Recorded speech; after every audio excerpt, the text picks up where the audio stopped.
There are people who look at a celebration and feel joy, and then there are people like you who look at the same moment and feel something heavy before it even begins.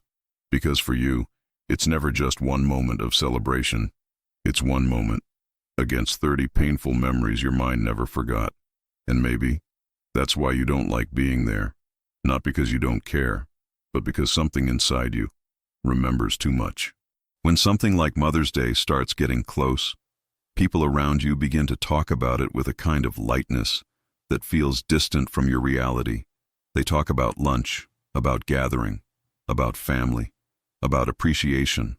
But inside you, something shifts.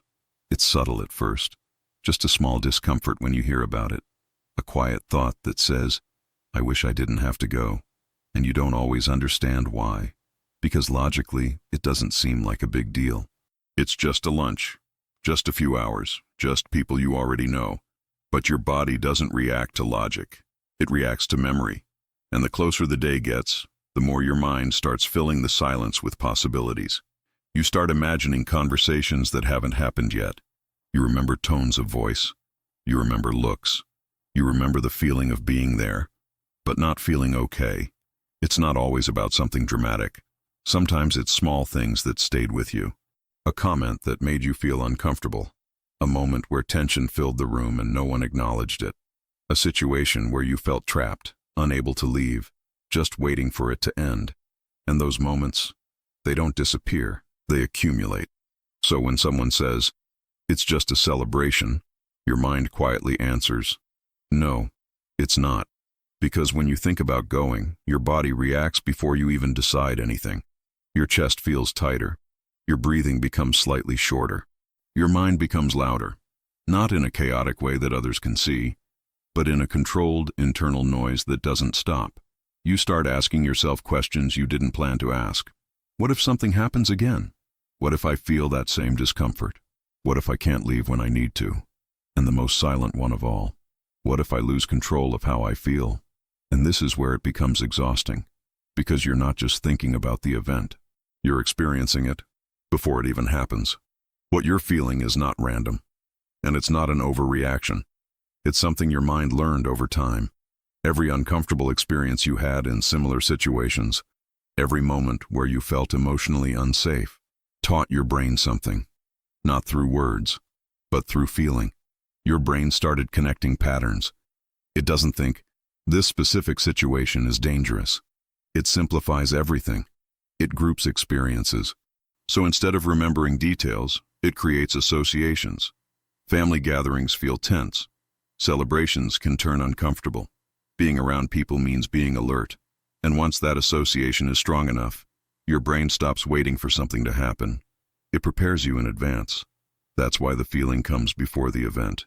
That's why your body reacts before anything goes wrong. That's why you feel tired before you even go. Because in your mind, this isn't a new situation. It's a continuation of something that already hurt. And over time, this doesn't stay limited to one day or one event. It starts shaping your decisions. You begin to avoid things. Not loudly, not dramatically, quietly. You say no when you can. You create reasons when you need to. You minimize your presence. And when you can't avoid it, you prepare yourself mentally in ways no one sees. You think about where you'll sit, how long you'll stay, what you'll say if something feels wrong, how you'll leave if you need to. While other people are just showing up, you are managing an internal system of survival. And that takes energy, a lot of energy, which is why, after these moments, you feel drained in a way that's hard to explain. Not physically, emotionally, mentally, like your mind was on guard the entire time, even if nothing happened. After a while, this starts affecting how you see yourself. You begin to create an identity around these experiences. You tell yourself things like, I'm not a social person. I don't like being around people. I prefer being alone. And part of that may feel true, because being alone feels calmer, safer, predictable. But there's another part that often goes unnoticed. It's not just that you prefer being alone. It's that being around certain situations activates something inside you that you don't want to deal with. So your preference isn't only about personality, it's also about protection. And this is where another layer appears. Because even when you avoid these situations, you don't always feel at peace. There's a quiet guilt that follows. A thought that says, maybe I should be there. Maybe I'm being difficult. Maybe I'm the problem. And now you're stuck between two uncomfortable states. Being there feels overwhelming. Not being there feels wrong. And no matter what you choose, you feel something heavy. But here's something that can change the way you see this. Not instantly, but gradually. What you feel makes sense. Not in a dramatic way, not in a something is wrong with you way, but in a human way. Your reactions are not random. They are responses, built over time, based on real experiences. And maybe, instead of trying to force yourself to feel differently, you can start by understanding what your mind is trying to do. It's not trying to isolate you for no reason. It's trying to protect you using everything it learned. The problem is, sometimes it protects you from situations that are no longer the same, as if they still are. So maybe the question is not, why can't I handle this? Maybe the question is, what is my mind trying to protect me from? Because when you ask that, you stop fighting yourself, and you start listening, and that changes something. Not everything, but enough to create space. Space to choose, instead of just react. Because in the end, it's not really about one moment of celebration. It's about everything your mind carries into that moment. And when those things are heavy, even something simple can feel overwhelming. But awareness, even a small amount of it, can begin to separate the present from what the past keeps replaying. So let me ask you something.